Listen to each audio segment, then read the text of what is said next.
Hello. Did you know since 1974, the United States has had an official policy to depopulate Africa? In Africa and some countries in South America, more conservative countries, they still oppose contraception, but in Latin America, not very much. In Africa, yes, because there is a policy of the American government. It's called the Kissinger Report. When the United States government produces documents in secrecy, they are held under classified status for nearly 30 years before they are declassified and able to be requested via the Freedom of Information Act. So in 2004, one of the most sinister, barbaric documents anyone could ever imagine was declassified, and that's the Kissinger Report. This report was created by Henry Kissinger, who has been the US National Security Advisor to every US president except JFK because his policies were insane. It still remains US official policy in Africa to prevent United States mining interests in the developing world. It was produced in the mid-70s when Henry Kissinger was involved with the government. And it explicitly states, which to this day, it remains the official policy of the American government. It has not changed. It may not be implemented by Trump, but it remains the same. That the purpose of the foreign policy in Africa was to reduce the population.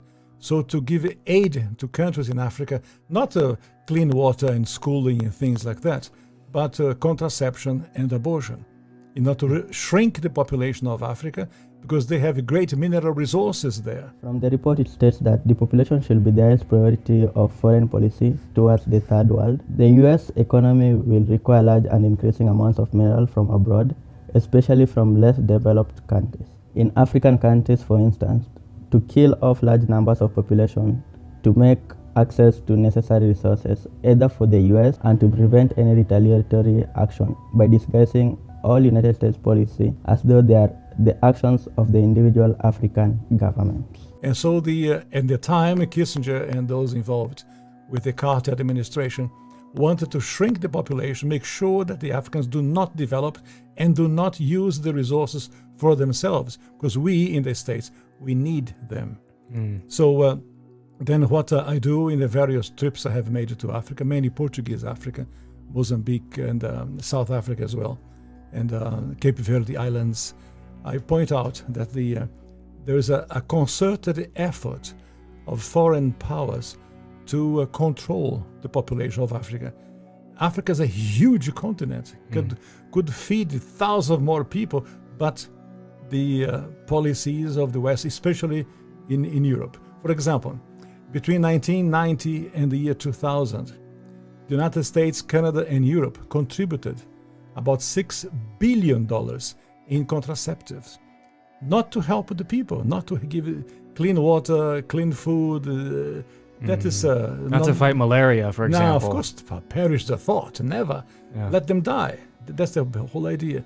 So in our work in HLI, we denounced this reality to make the Africans aware that they have to defend themselves against the influence of foreign powers. If this was a policy in 1974, here comes Emmanuel Macron, who slowly comes to Africa with the policy of educating young African girls. But my question is really, does he always have to mention the demographic of Africa? Like, are they coming to teach Africans how to birth control or something? 70% young people. That is Africa.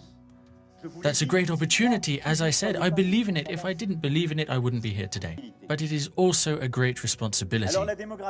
Demography is not something that you can decide. No president can come and say, this is the form of my democracy, and I will not be a French president of Africa. But this involves personal choices. Ask yourselves this: where you see 7, 8, or 9 children per woman, are you sure that every time it is the woman who decided? From now to 2030, we will have more than 600 million children supposed to go to school without a solution today. And 444 million of them are in Africa. This is a big question. Because if we don't educate them, if we don't teach them, which kind of world will we prepare for ourselves and our children? For sure, we will leave the floor to crazy people to educate them, or we will leave the floor to nothing, which means we will create new poor people, we will create fanaticism, obscurantisms in a lot of countries.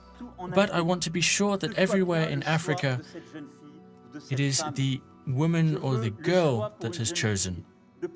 I want girls and women to be able to choose to continue their education, to find a job, to create a company, and for that to be their choice and no one else's. Demography, because it's one of the key points of your report in Africa, is about girl education. 63% of non-educated adults today are women. That's the deep root of the gender inequalities. One of the critical issues we have regarding the African demography is the fact that this is not a chosen fertility. I always say, please present me the lady who decided, being perfectly educated, to have 7, 8, 9 children. In my country, there are families that made this choice. In France, we have families with 7, 8, or 9 children. And that's fine. I don't mention that, I don't judge that. I should not judge that same choice made by an African family. Everywhere in Africa, I want young women to have the choice to not be married at 13 or 14 years old to start having children. And this is not because a French president said so, but because you want it. Because you want it. And this is not teaching African people from New York. This is a pure bullshit to say that. A lot of African leaders today now dare to have this kind of speech. I'm fine with a lady having 7, 8 children if this is her choice after education. This is not the case today.